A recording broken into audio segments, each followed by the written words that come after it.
If it is all about productivity or money or something that ignores the massive side of every human that is spiritual, then you're missing true flourishing. People talking about their identities and their passions openly on a secular campus isn't something that I thought would really happen. This entire work is exploding. It's not just exploding in higher education, it's exploding in practice.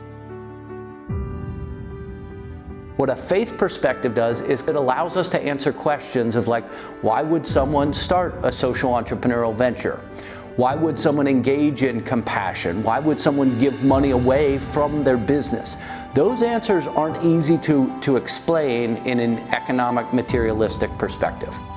Faith and life overlap, faith and career. And really what that ultimately brings, I think, is purpose.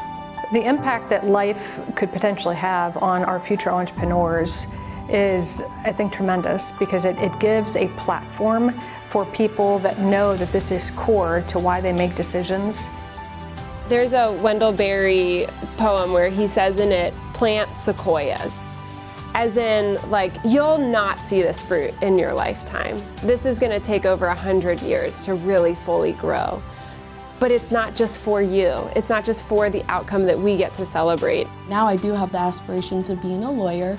It's really helped me connect, to keep an open mind, especially with learning the different religions people have, of people communicate very differently, and I always want to be very, very respectful of these differences.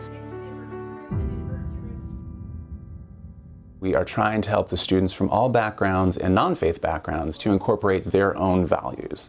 Whatever your faith is, we want you to live well in that and bring that wholly to what you are doing. The goal of the Center for Life is what we often say, every entrepreneur authentically. And what we mean by that is it's our job to continue to build knowledge and experiences, world-class knowledge and experiences at this intersection of faith and entrepreneurship. So the Center for Life is really doing three things. Number one, we're focused on research. Number two, we're focused on teaching. And number three, we're focused on student experiences. We've come pretty far pretty quickly, to be honest. So major milestones as I look at it. We launched the first academic research conference. We did that back in 2020. We've now had some 800 scholars across more than 30 countries around the world participate. This year we launched the first teaching conference on faith and entrepreneurship. Some 185 faculty from 20 countries around the world. We launched a pilot program with student experiences with CEF, taking students from across different universities out to connect with this faith and entrepreneurship entrepreneurial ecosystem. We needed resources to be able to do that. In some short period of time, we've raised over $10 million in funding to allow us to build the Center for Life.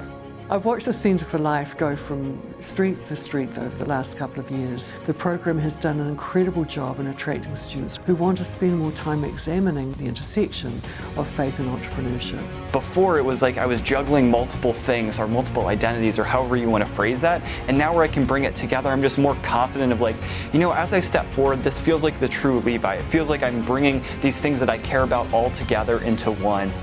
The change is going on internally. So when you're looking at a kid, you're like, okay, it looks like Brad. You know, you came in here looking like Brad, but you're leaving here looking like a passionate version of Brad.